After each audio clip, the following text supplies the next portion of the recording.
Paragraph number 8, discussion का नाम है acquisition of interest on 2 different dates. For example, मान लो होल्डिंग कंपनी ने 20% स्टेक मान लो पहले से होल्ड करके रखा है। क्या बोला सुने, 20% स्टेक मान लो पहले से होल्ड करके रखा है और अभी और 40% स्टेक एक्वायर किया तो कंट्रोल आ गया। तो अगर 2 अलग अलग दिन हम लोग स्टेक होल्ड करके रखते हैं तो क्या करना पड़ता है? पहले हम लोग का पास 20% था, फिर 40 किए, तब वो हमारा सब्सिडरी बना। तो कैसे गुडविल निकलेगा, क्या प्रोसेस होगा? इंड एस 110 बोलता है कि पुराना जो 20% स्टेक है उसको आज के दिन के फेयर वैल्यू पे रीमेजर कर लो। वो जिस भाव में भी बैलेंस शीट में लिखा हुआ है, आज का फेयर वैल्यू पता करके फेयर वैल्यू पे रीमेजर कर लो और उसके प्रॉफिट एंड लॉस को P&L में डाल दो या अदर कॉम्प्रिहेंसिव इनकम में डाल दो, डिपेंडिंग ऑन दी फैक्ट कि वो FVT PL वाला आइटम है कि FVT OCI वाला आइटम, बिकॉज आफ्टर ऑल ये इक्विटी इन्वेस्टमेंट है। तो अगर वो आपका FVT PL वाला आइटम है तो P&L में भेज दो, FVT OCI वाला आइटम है तो OCI में भेज दो। ठीक है सर, कर दिए। फिर क्या करेंगे? उसके बाद क्या करो कि जब आप गुडविल निकालोगे ना तो आपको ऐसे करना है, कंसिडरेशन पेड जो अभी 40% के लिए पे किए,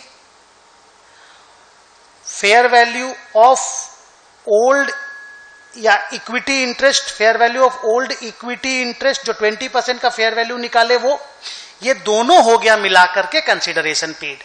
बिकॉज ये तो अभी पे किए 40% वाला और ये 20% का फेयर वैल्यू है, दोनों को ऐड कर लो। फिर नॉन कंट्रोलिंग इंटरेस्ट को मेजर करके ऐड कर लो, ये टोटल हो गया।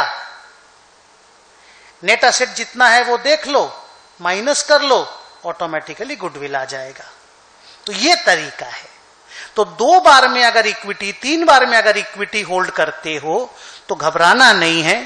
पुराना इक्विटी इंटरेस्ट को फेयर वैल्यू पे रीमेजर करके डिफरेंस को PL या OCI में भेज देना है एंड फिर गुडविल वैसे ही निकाल के अकाउंटिंग को आगे बढ़ा देना है। हाँ, एक लाइन और बोलेंगे, अगर वो FVT OCI वाला इक्विटी है तो बाद में जब आप कंसोलिडेशन कर लोगे तो वो जो OCI में क्यूमुलेटिव बैलेंस रहेगा ना, उसको रिटेन्ड अर्निंग में भेज दीजिएगा। सर क्यों? क्योंकि ये मान लिया जाता है कि that old equity interest is sold out, now we had acquired the company itself. तो कंसोलिडेटेड बैलेंस शीट में पहले से उस इक्विटी इंटरेस्ट को लेकर के हमारे बैलेंस शीट में अगर कोई OCI पड़ा हुआ है और अभी जो नया OCI ऐड हुआ, दोनों को फिर लास्ट में रिटेन्ड अर्निंग में ट्रांसफर कर दीजिएगा।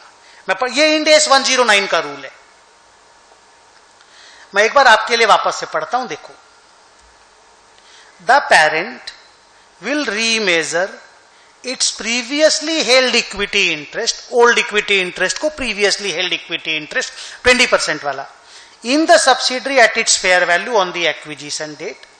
The gain or loss will be transferred to P&L/OCI as appropriate.